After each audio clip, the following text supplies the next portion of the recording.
Do you want to turn off the repost on your Instagram posts?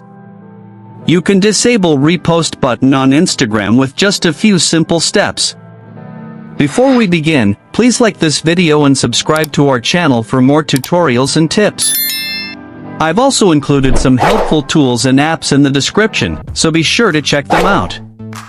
To turn off the repost button on your Instagram posts. First, open the Instagram app on your mobile device. Once you're on Instagram, tap on the profile icon at the bottom right corner to go to your profile. Now, tap the three horizontal line menu icon in the top right corner.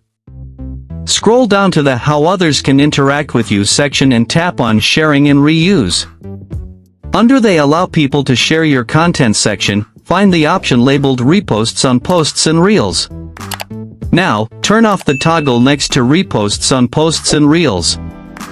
Once done, the repost icon will no longer appear on your posts and reels for other users, but you will still see the reshare button on posts from other accounts.